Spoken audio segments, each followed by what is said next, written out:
I have told this story to no one, not to my valet, who has known me since I was 17 and who has earned the right to know most things. Not to my steward, who manages Dunvern Hall with the quiet efficiency of a man who notices everything and wisely says little. Not to my cousin Harwick, who would have found a joke in it and called me soft.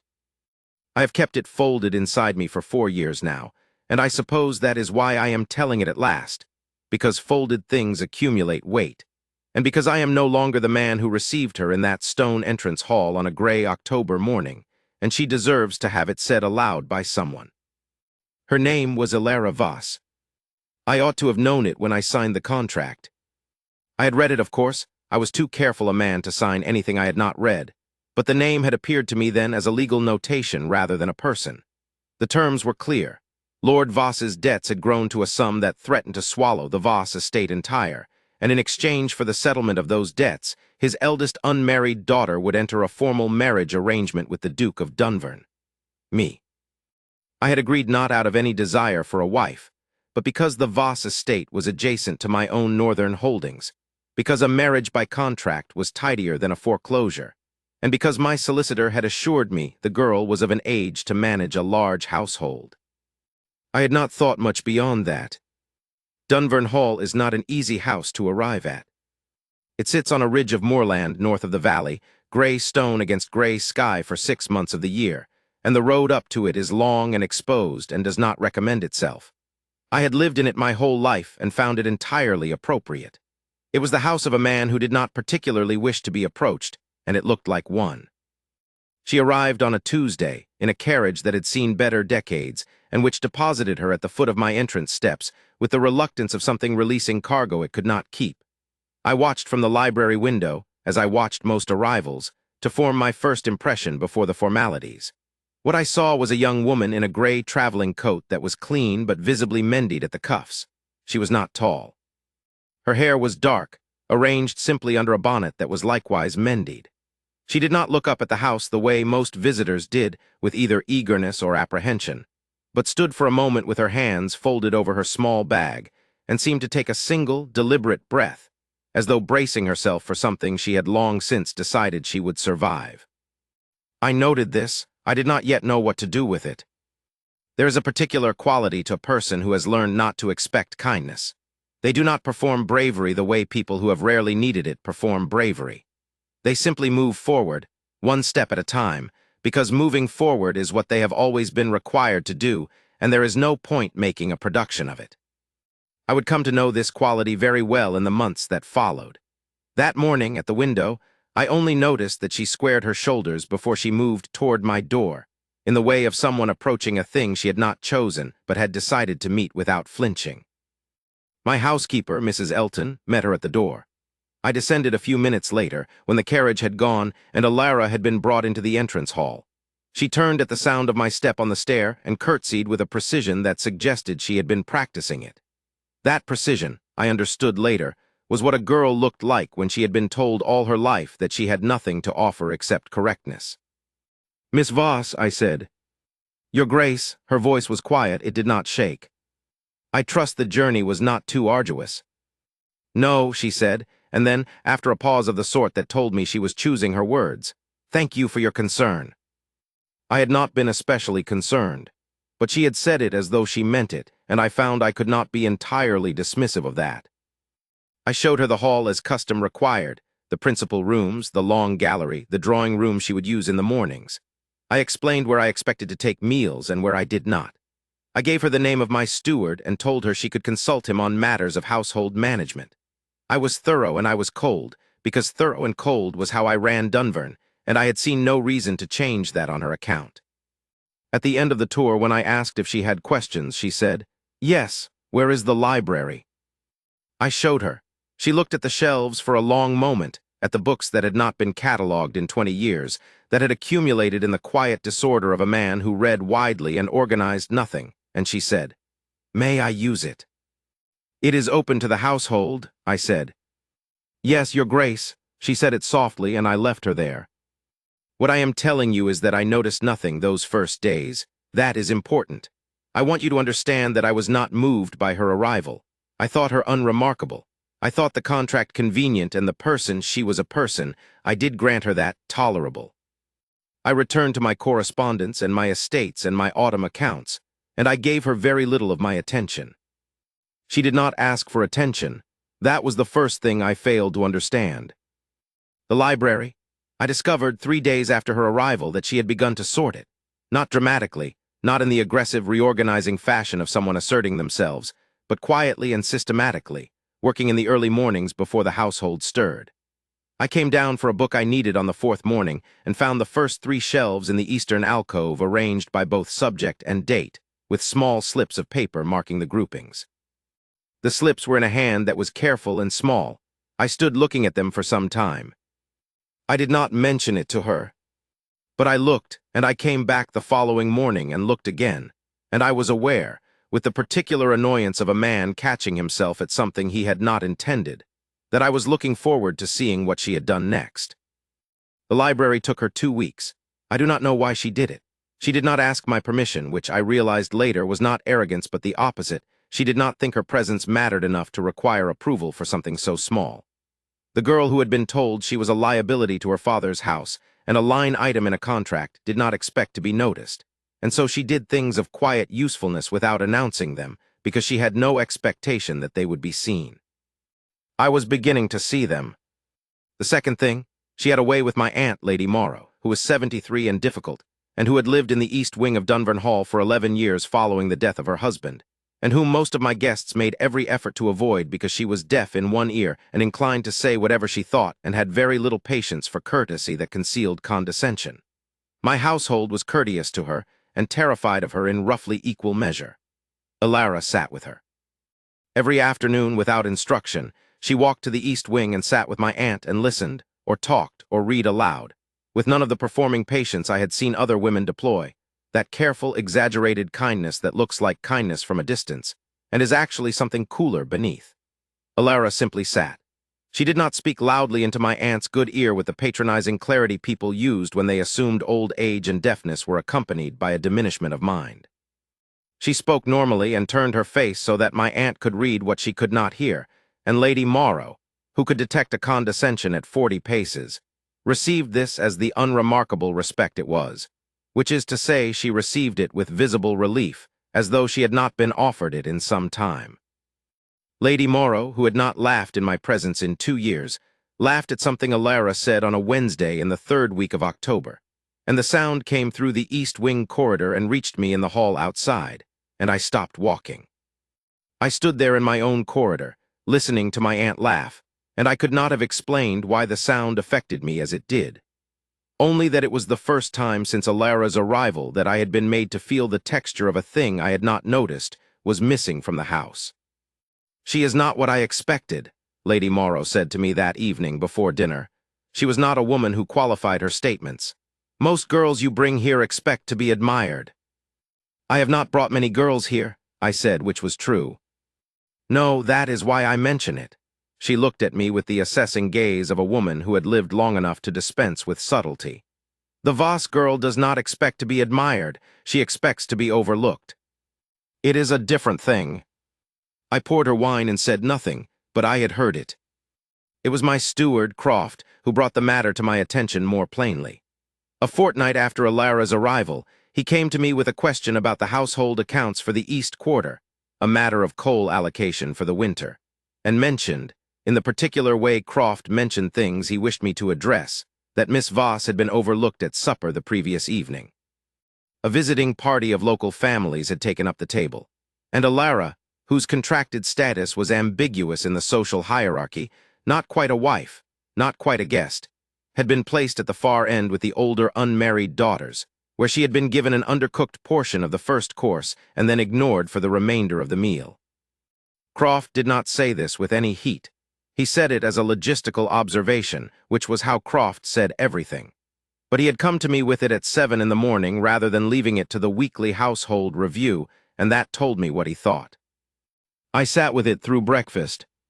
Then I summoned Mrs. Elton and told her that Miss Voss's placement at table was to be reviewed, and that until the formal contract was concluded and whatever arrangement followed was made clear, she was to be treated in every practical matter as the mistress of this house. Mrs. Elton looked at me once, in the way she had of looking at me when she thought I had arrived at a thing late, and said, "Yes, Your Grace." I had not spoken to Alara about any of it. I did not know how to. I was a man who had managed vast estates and difficult men and complex negotiations, and I could not find a way into a conversation with a woman who had been trained since childhood to expect nothing. The frost came in November. I found her in the walled garden on a Thursday morning when I was looking for Croft and had taken the wrong door.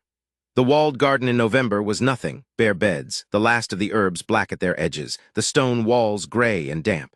But she was standing there with her coat pulled close and her breath making small clouds in the cold air, looking at nothing in particular. I stopped in the doorway. She had not heard me. She was talking. To herself, I understood after a moment, or not quite to herself, but to some interior court that she kept and argued before. I should have withdrawn.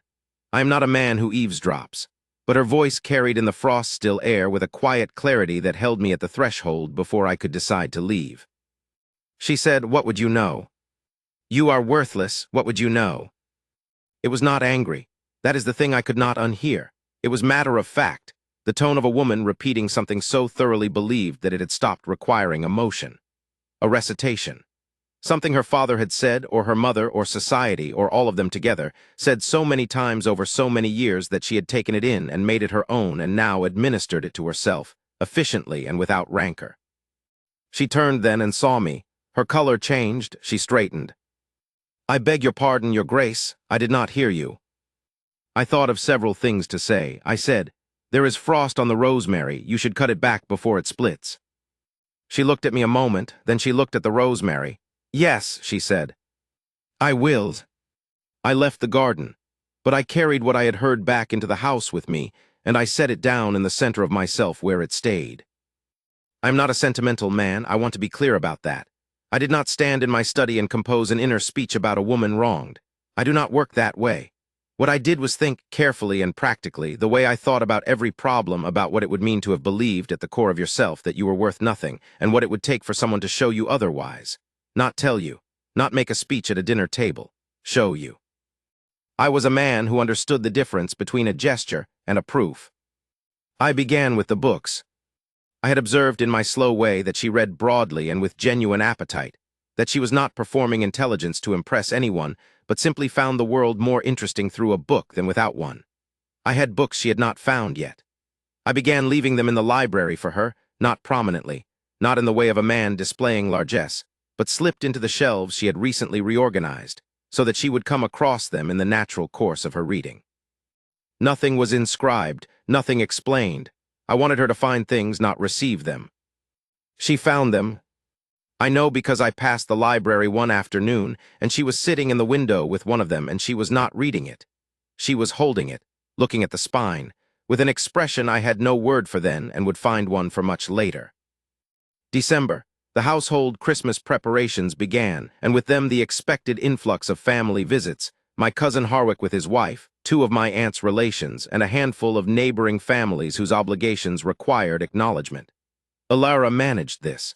I had not asked her to. She took the household calendar from Mrs. Elton and worked through the logistics, the guest rooms, the table plans, the seasonal menus, with a practical competence that surprised Mrs. Elton and did not particularly surprise me, because I had been watching her for 2 months by then, and I was past the point of underestimating her. What struck me was not only that she managed it, but that she managed it with no expectation of credit. She handed Croft the final arrangements, and disappeared back to her corner of the library as though she had simply done a thing that needed doing, and could see no reason to linger for thanks. What did surprise me was Harwick. My cousin had a habit of categorizing people swiftly and dismissing those who did not hold his attention. He had arrived at Dunvern assuming Alara Voss to be a debt contract acquisition, a useful domestic arrangement with a girl of no consequence, and had addressed her at the first dinner with the comfortable condescension of a man who has already decided your worth. He called her the Voss girl within her hearing. He spoke past her twice when she was in the middle of a sentence. He was not cruel, which made it worse. He was simply incurious about her in a way that assumed she found this natural. I watched this from my end of the table and said nothing. And then he did it a third time. She had been answering a question about the household's approach to the North Pasture management. a question Croft had brought to her and that she had answered with precision, and he spoke across her, to Croft, as though she had not been speaking. I said his name. The table went quiet. Harwick looked at me. Miss Voss was speaking, I said. Harwick blinked. He was not accustomed to being corrected at anyone's table, least of all mine. Forgive me, he said, with the practiced grace of a man who does not mean it. Miss Voss, I said, and I turned to her. She was looking at me. Her expression was careful and still, the way her expressions were always careful and still, built by years of not being permitted to show too much. But something had moved in it, some small, uncertain thing, like a candle flame touched by a draft not yet decided on its direction. You were describing the drainage situation in the North Pasture, I said. Yes, she said, after a pause that lasted perhaps 3 seconds. Yes, I was. And she continued. Croft listened. I listened. Harwick, who had enough sense to understand that he had badly misjudged the terrain, listened also. After dinner, when the ladies had withdrawn and the men were left with their port, Harwick said to me quietly, "She has your ear, then." "She has better practical sense than half my estate managers," I said, "and she sorted my library." He said nothing more, but he addressed her differently the next morning and the morning after that.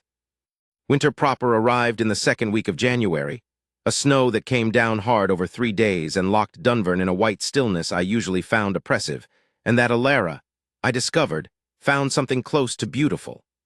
I came across her at the library window, watching it fall, with the expression of a person encountering something they had not expected to be given.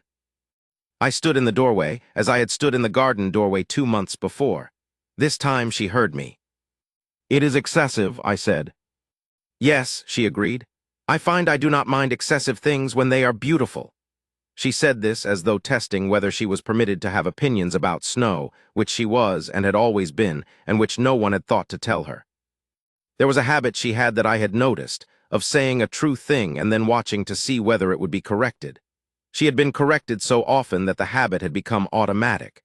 No correction came. She did not appear to know what to do with that, which was, I was beginning to understand, the state she was in most of the time. I came into the room. I did not have a particular reason. I sat in the chair across from the window and picked up the book that was there, one of the ones I had left for her, and I said, "What are you reading?" "A history of the Northern wool trade," she said, which surprised me enough that I looked up. "Is it useful?" "The North Pasture drainage," she said. And then, after a moment of visible decision, "You have poor drainage because your predecessors redirected the old hill runoff in 1792. It is in the county record. I found it in the library." I set down the book. "You found the county record in my library?" "In the eastern alcove, behind the agricultural ledgers." I looked at her for a long time. She bore this with composure, although the composure cost her something. I could see that now, could see how much of herself she spent on merely continuing to stand upright in a world that had told her she had no business taking up space. "The drainage will be the spring's first project," I said. "Yes," she said softly, "I thought it might." There was a quality to that moment I could not have explained then. Later, I would think of it as the first moment in which I was entirely myself with her. Not the Duke, not the contracted party, not the feared Lord of Dunvern. Just a man, sitting by a window in the snow, talking to someone who had found a county record behind his agricultural ledgers because she had cared enough to look. There was nothing romantic about it by any conventional measure. No held gaze, no charged silence, no declaration. Just the snow and the window and a woman who had been told. She was worthless sitting across from a man who was beginning to understand that the people who had told her so had been catastrophically wrong. February. She had been at Dunvern 4 months. The formal terms of the contract specified that a period of 3 months' residence would precede any final arrangement, and that at the end of 3 months, either party could dissolve the agreement with no penalty. I had not mentioned this to her. I realized in February that I had not mentioned it because I had no intention of dissolving it, and that this intention had formed in me so gradually and so quietly that I had not noticed its arrival, only its presence. I am not a man who does things without deliberation. The fact that I had deliberated on nothing, had simply arrived at a certainty, unannounced, told me more than I wished to examine quickly. I did examine it eventually, as one examines a thing one has been avoiding, carefully, with full awareness that what one will find has been true for some time. What I found was this. I thought about her more often than I thought about anything else at Dunvern, and not with the restless quality of a problem requiring solution, but with the settled attention of a man whose mind returns, without being directed, to the thing that interests him most. There was the matter of the North Pasture. She had sent me a written proposal, careful, numbered, specific, for the spring drainage work, based on what she had found in the county records. She had included cost estimates which were accurate and a phased approach which was sensible, and a note at the bottom that said, "You will tell me if this is outside my remit." It was a sentence that broke my heart. She had still not wholly believed she had remit. She was still asking permission to use her own mind. I did not respond in writing. I found her in the small sitting room that had become hers, where she was mending a seam on one of her gowns, an occupation she did without self-consciousness, because she had not enough gowns to be ashamed of mending them, and I said, "The proposal is excellent. I will put Croft at your disposal for the spring." She looked up at me. "It is not outside your remit," I said. "Nothing useful is outside your remit here." She was silent for a moment, then she said, "Thank you, Your Grace." "You found a county record from 1792, I said. "You will call me Dunvern." She looked at the seam in her hands. Then she looked up again with that careful, uncertain expression that I had learned, over 4 months, was not caution but hope.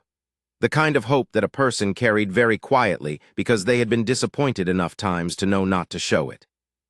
"Dunvern," she said. "That was all, that was enough."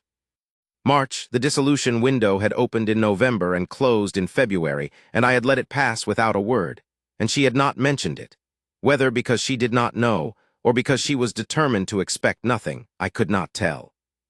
What I did know was that the formal contract as it stood was still a contract, and that contracts were not enough. A contract said, "You are required here." I wanted to say something else. I found the moment I had not been looking for on a morning in late March when the first true thaw had come, and the walled garden was showing the first green under the dark soil, and Alara was there with a pair of old gloves and a trowel, cutting back the winter damage on the rose bed. I had not planned to be in the walled garden. I had been to the stable and taken the long way back, and the garden gate was open. She did not hear me this time either. I stood for a moment in the gate, watching her work, careful, efficient, her hands steady. The woman who had stood in this garden in November and told herself she was worthless was kneeling in the March mud with her old gloves and her certainty about drainage and her county records and her practical proposals. And she was beautiful in a way I had no word for that had anything to do with beauty as society measured it, which is to say she was real in a way that very little in my life had been. "Alara," I said. She turned, the first time I had called her that. She knew it, and I knew she knew it, and neither of us made anything of it except everything. "You let the dissolution window pass," she said. It was not an accusation. It was a question, and beneath the question was something she had not permitted herself to ask directly. "Yes," I said. "You did not tell me." "No." She was still kneeling in the mud.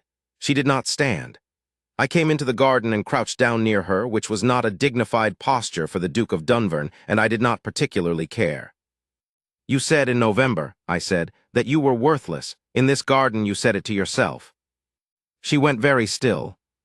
"You were not speaking to me," I said. "You have never said it to me. You said it to yourself, which is worse. So I want to tell you what I have observed because I am a precise man and I deal in what can be demonstrated." She was looking at me. Her hands in the old gloves were very still in her lap. "You organized a library that had not been touched in 20 years, I said. "You found a county record that my estate managers had missed for 30. You drafted a drainage proposal that Croft called the best he had seen in a decade, without being asked to. You sat with my aunt every afternoon for 5 months, and she laughed for the first time in 2 years.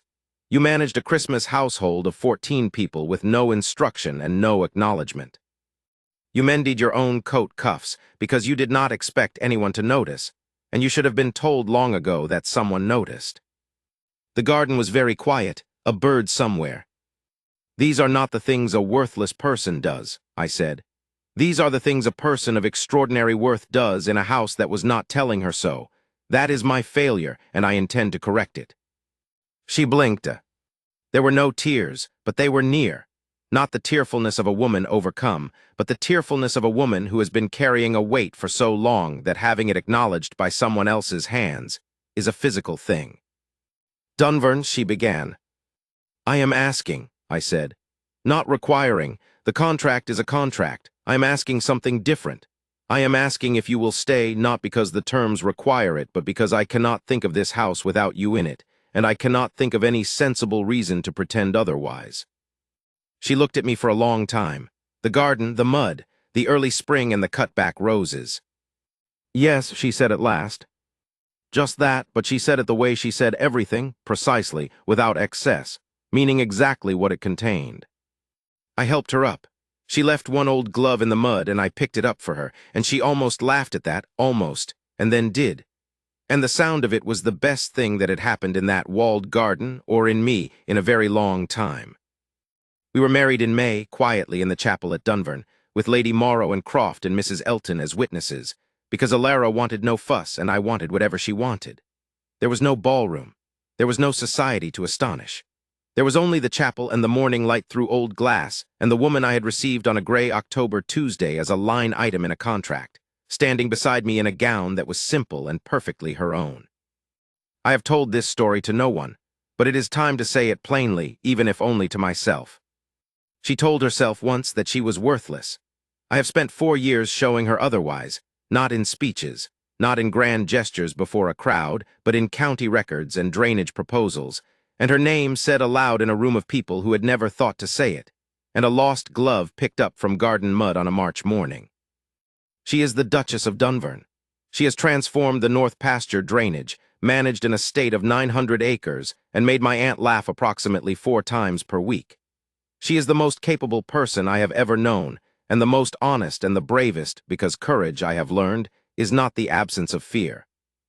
It is the woman who tells herself she is worthless, and then goes into the garden and cuts back the roses anyway, because the garden needs doing, and she will do what needs doing, whether anyone sees or not. I saw. I have always seen. I simply took too long to say it, and that is a fault I have spent these 4 years correcting, one morning at a time.